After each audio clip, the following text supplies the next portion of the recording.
एक सरकारी विज्ञप्ति में कहा गया है कि दोनों देशों की बातचीत बहुत दिलचस्प रही। राष्ट्रीय और अंतर्राष्ट्रीय समस्याओं पर उनके विचार समान थे।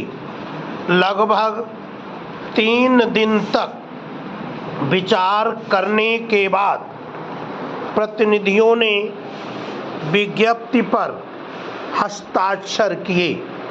हस्ताक्षरण समारोह के अवसर पर भारत की ओर से प्रीति भोज का भी आयोजन किया गया था, जिसमें दोनों देशों के राजनयिक उपस्थित थे।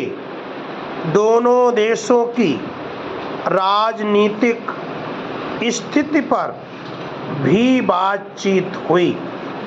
इस बात पर सहमति थी कि विश्व शांति को बनाए रखने के लिए मिलकर प्रयत्न किए जाएं और कुछ बड़े देशों की दुर्भाग्यपूर्ण कूटनीतिक चालों से अन्य देशों को सावधान किया जाए। इस बात पर भी दोनों देश एक मत थे कि वे एक दूसरे के आंतरिक मामलों में हस्तक्षेप करने में दिलचस्पी नहीं रखते। कूटनीतिक सूत्रों का कहना है कि हथियारों की होड़ पर नियंत्रण रखने के लिए ठोस कदम उठाने के निर्णय लिए गए ताकि मानवता को सांघातिक संकटों का सामना न करना पड़े। विकसित देशों के विकास की पृष्ठभूमि को ध्यान में रखते हुए एक मनोरंजक और दिलचस्प प्रश्न अनुशासनहीनता और भ्रष्टाचार को दूर करने के लिए मनोवैज्ञानिक वातावरण तैयार करने के बारे में भी उठा। हालांकि इस बात को विज्ञप्ति में जोड़ने के लिए पहले मतभेद था, किंतु अंततोगत्वा इस पर सहमति हो गई। प्रतिनिधियों ने बैठक की समाप्ति पर अपने देश को लौटने से पहले महात्मा गांधी और श्री जवाहरलाल नेहरू की समाधियों पर पुष्पांजलि अर्पित की। ये प्रतिनिधि गण हमारे ऐतिहासिक स्थानों, कल कारखानों को देखने गए।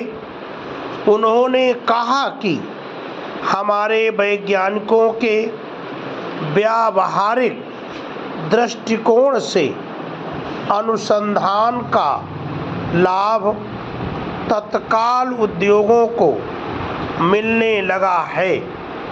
वे यह महसूस कर रहे थे कि लोकतांत्रिक तरीके से ही सच्चे अर्थ में प्रगति संभव है, जिसमें मजदूर भी अपना दायित्व अनुभव करते हैं। प्रजातंत्र या लोकतंत्र या जनतंत्र की सबसे बड़ी खूबी यही है कि उसमें लोकतांत्रिक या प्रजातांत्रिक या लोकतांत्रिक तरीके से हर एक को अपनी बात कहने का अवसर मिलता है। मजदूर उद्योगों में गड़बड़ी होने पर राष्ट्रीयकरण का प्रश्न उठाते हैं और अब तो प्रबंधक भी वही हो रहे हैं। अनेक उद्योगों का प्रबंध भी मजदूर स्वयं ही करते हैं। जनता के उपयोग की वस्तुएं बनाने वाले उद्योग पर्याप्त मात्रा में उपभोग्य सामग्री बना रहे हैं, किंतु दुर्भाग्य से आज के व्यापारी मनोवैज्ञानिक दृष्टि से मुनाफा कमाने की प्रतिद्वंद्विता में फंस गए हैं, जिससे उपभोक्ता वस्तुओं के स्तर में गिरावट आ रही है। इसको हिंदी बना के लाएं बच्चा लोग, ठीक है।